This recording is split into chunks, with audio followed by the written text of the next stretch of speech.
The machinery at the Habawi textile factory in Hebron is perhaps symbolic of the wider family-run business. It may be a bit outdated, but it's still going strong. 3 years ago, the Habawi family played host to the world's media when it became apparent they were the last domestic producers of the Keffiyeh, the iconic Arab headscarf and symbol of Palestinian nationalism. As loom worker Abdelaziz Al-Taraki explains, business was suffering following market liberalisation under the Oslo Accords. In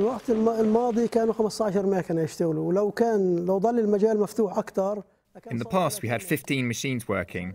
If we had a chance, we could have expanded to 30 machines. Work started to deteriorate when they opened imports from abroad. Each Keffiyeh coming from China, Jordan or Syria affects us.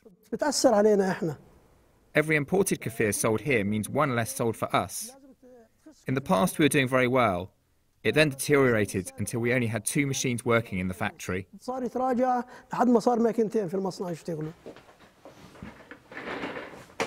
But after the media circus came a flood of public interest.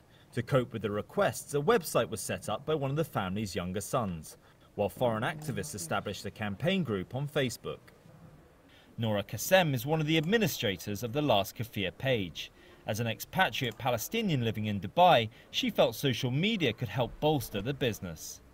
We're hoping that by creating the Facebook page and bringing the factory into the new global era of marketing tools and PR tools, that it can actually empower them to become more involved, since we can't intervene too heavily ourselves and take over their business, and we want to leave it up to them. Hopefully by introducing them to this new world and this new way of making business and connecting with a global audience, that they can then be empowered and salvage the history and the authenticity of their product. Jorda Habawi is one of the brothers who looks after the day-to-day running of the business. He says things have been looking up since they gained an online presence.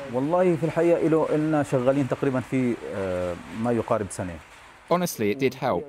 We worked on the website and we've been getting orders online from Europe and America. We get up to 1,500 orders a month. But to be honest, the government should protect its local produce. They should impose taxes on imported products. Of course, no country can ban imports, but there are ways to control them. This way, they will support local producers who employ a lot of people. The decline of the Palestinian-made Keffiyeh raises the question, how important is it to consumers that a national iconic product is made in its country of origin?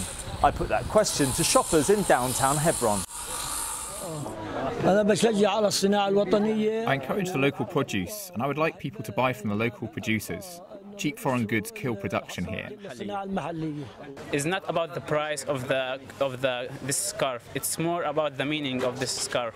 So if people keep buying the Chinese products, then there is no meaning for this scarf. But when you buy it from our lands, then it's gonna mean a lot. We buy the cheap and the expensive Keffiyehs. They range from $8 to $10. That's not much difference, and it doesn't matter with me. The most important thing is for it to be this colour. Production is currently up at the factory with 8 machines producing more than 70 Keffiyehs a day. But the Habawis will be aware that with overseas competitors producing larger and cheaper orders, they'll have to do more or face a day when their looms fall silent.